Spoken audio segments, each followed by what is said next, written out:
Jessica. Welcome to Heroine Chic Reviews.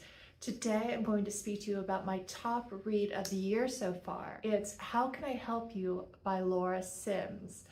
This is her sophomore novel. She wrote Looker, and it came out a few years ago to mixed reviews. A lot of people thought it was mismarketed. I really liked it, but I loved How Can I Help You.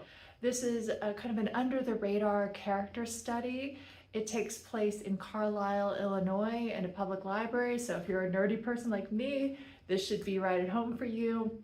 The central premise of How Can I Help You is that Margot Finch, who is a middle-aged, kind of frumpy-looking library assistant in Carlisle, has this terrible secret, and she's kept it hidden for 2 whole years, and nobody suspects anything. She doesn't take time off. She lives a very modest life. She has an apartment she walks to and from. She doesn't own a car. She doesn't drive, and she just goes to work, goes home, takes scalding hot baths, and just hangs out. Doesn't do anything.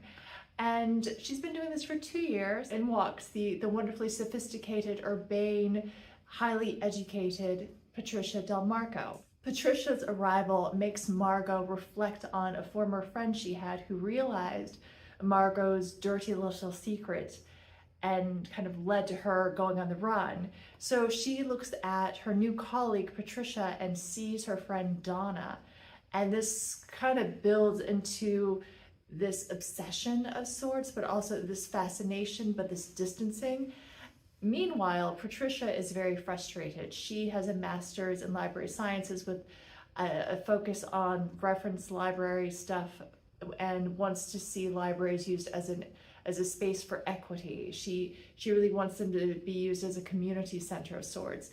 However, that's only on paper. Realistically, she longs to be a successful fiction writer. She has written a multi-generational family saga, finished the manuscript, had it rejected several times, and is now settling into being an adult. Her dreams of being a published author are dashed.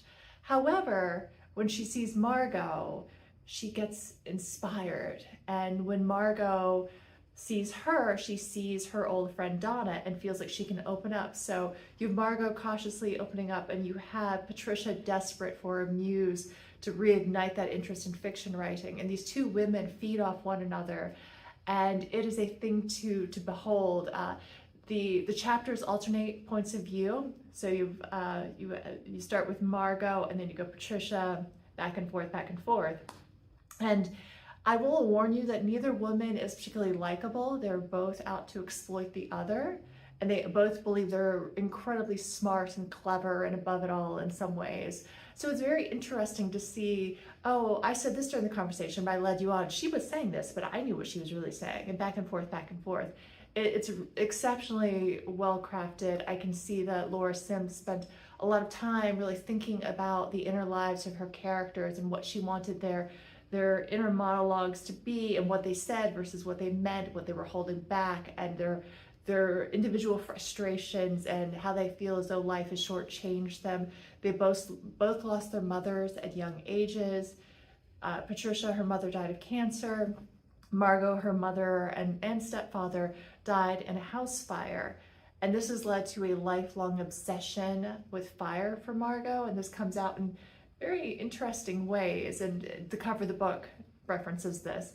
You have these 2 women in this cat and mouse game, and it just works exceptionally well. If you read the inside jacket, it describes it as kind of a murder mystery. A patron dies at the library, which does happen, but it's not foul play.